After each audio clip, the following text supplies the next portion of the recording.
Alright, ayan, good day mga kamukha. Welcome back again dito sa aking channel. And for today's video ay ito na yung karugtong ng ating huling video na kung saan nagluto tayo ng ginto. Pero ito yung kanyang naging itsura.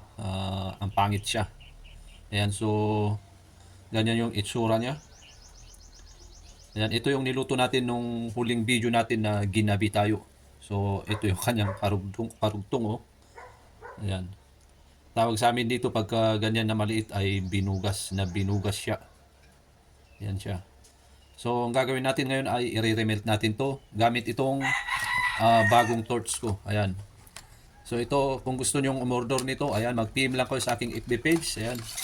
Pagandaan nito ay meron na siyang anong tawag dito? Lighter. Hindi mo na kailangan mag-light dito kasi yung luma kong ginagamit, ito siya. Ito siya. Ito yung luma kong ginagamit. So, kailangan pa nating apoyan dito para mag-apoy siya dito. Pero ito, meron na siyang sariling lighter. Ayan, igaganon mo lang. Ayan. So, sa gustong umorder nito, ayan, mag-PM lang. Ayan, ayan siya. So, ito, subukan natin gamitin ngayong video na to. At sa mga gustong umorder din ng maraming nagtatanong, ayan, ito po yung itsura ng 10 grams. Ayan, 10 grams. Pag puno ito, 20 grams na siya. Pag puno itong bottle na to. Ayan. Ganyan siya. At ito rin yung ating gagamitin na lutuan.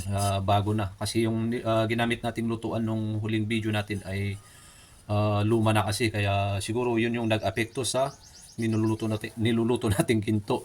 At ito rin yung binibenta kong borax. Ayan, ganyan siya karami. Marami yan. Ayan, borax.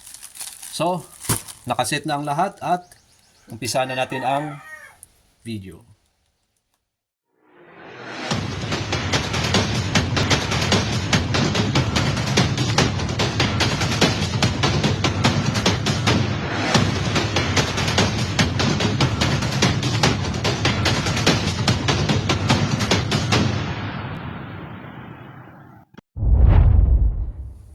So as usual, ang ginagawa ko sa una ay pinapainit ko muna yung ating lutuan, saka natin nagpapatunaw ng ating borax, saka ko ilalagay yung ating lulutuin. Ayan. So painitin muna natin yung ating lutuan. Pagka uminit yan, magtutunaw tayo dito ng borax. So ito po ay sarili kong paraan. Ayan. So nasa sa inyo po kung gagayahin nyo o hindi. Dahil baka meron na naman magko-comment dyan ng mga professional. Ayan, magsasalita na naman dyan na nagmamagaling, ika nga. Lagyan natin ng borax.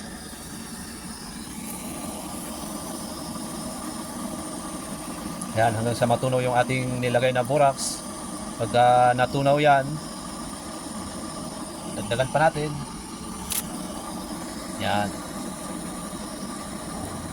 So ganyan dapat yung borax na ginagamit nyo. Matutunaw talaga siya. Hindi yung marami kasing nagpi-PM sa akin na nakabili dun sa Shopee, Lazada na hindi raw natutunaw yung kanilang biniling borax. Ayan, so ingat-ingat po tayo sa mga bibili sa mga online na baka mapiki kayo. Marami na rin kasi nagpi-PM sa akin na napiki sila. Ayan, so ingat lang sa pagbili ng mga gamit. Sayang yung pera nyo. Alright, so good to go na ito. Lalagay na natin yung ating lulutuin na ginto.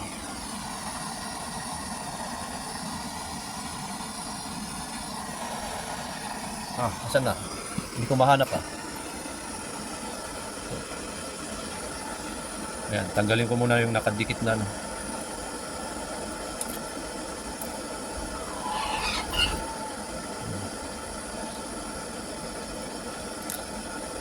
Matunaw din yan.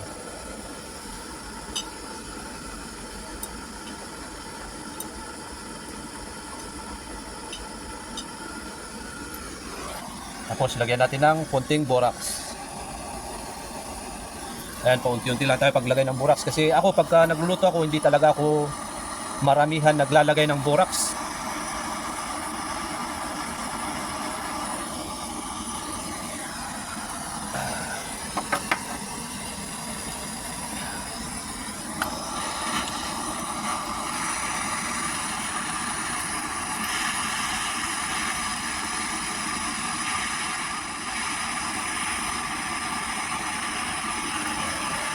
Yan.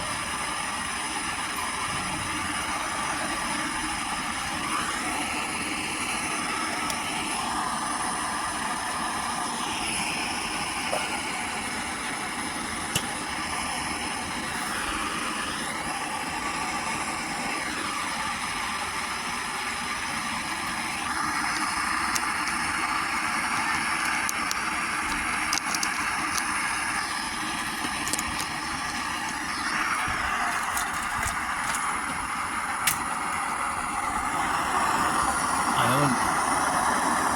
So, kadalasan sa pagluluto ng ginto ay tumatagal yan ng mga 10 to 15 minutes. Ayan, pero dahil metal na yan, baka mas mabilis pa yan. Baka wala pang 10 minutes, matunaw na yan. So, pakita ko sa inyo yung ginamit nating lutuan yung huli nating video. Ito yung ginamit natin, oh. Kung mapapansin nyo, marami pa ditong marami pa ditong nagkalat na ginto, oh. Ayun, oh. Ito. Yan, isa, dalawa, tatlo. Yan. Ito mga dilaw na to, ayan, ginto yan. Nagkalat. So ito iniipon ko tapos saka natin i-process ulit. Yan, marami yan, ayan. Ayun pa yung iba. Kailan natin matunaw yun? Mabilis yan. Ay, mabilis naman yan.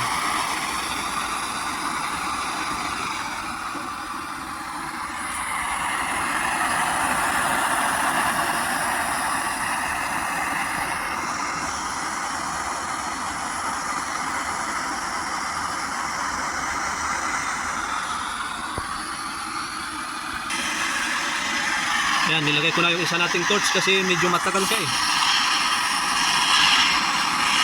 Ano, natutunaw na rin siya. Yan.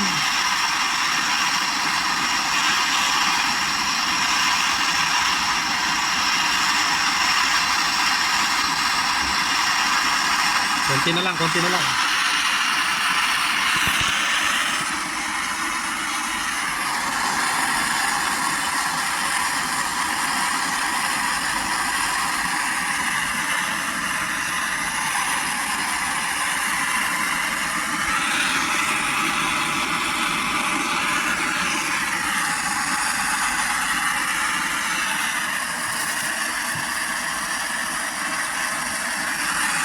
Sabuyan natin ng borax.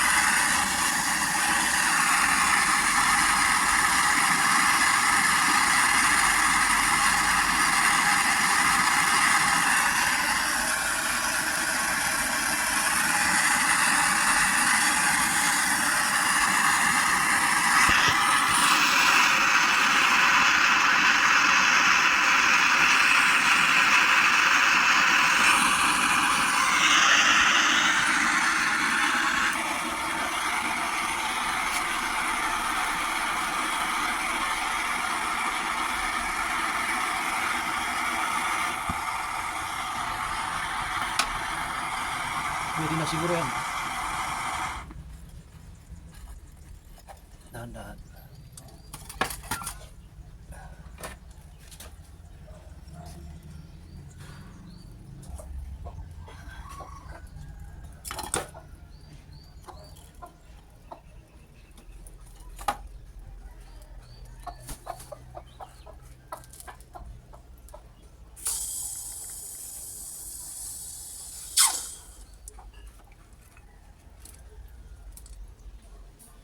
Yun, no?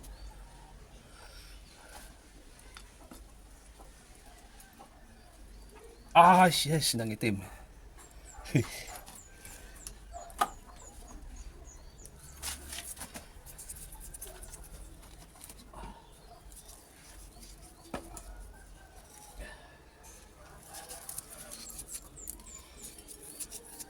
Kaskas natin sa asin.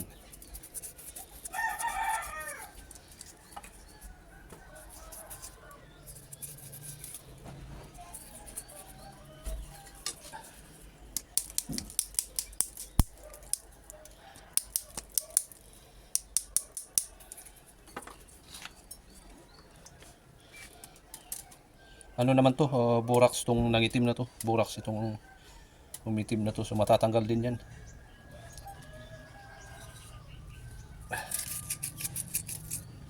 Ito kasi galing to sa ano yan? Galing to sa carbon sa planta kaya siya marumi. Hindi siya ano, kung baga hindi yung purong ginto yung ito, merong nahalong mga silver, may pagka-copper konti. Ayan. So ito sigurado mababa yung ano nito, mababa yung carats niya. Galing sa ano, galing sa planta.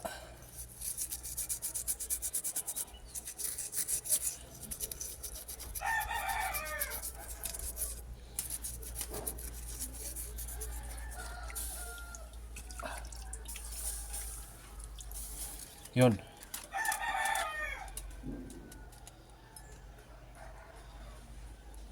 Yan, titik-tikin ko na lang yan mamaya, yung team na yan. Yun, no?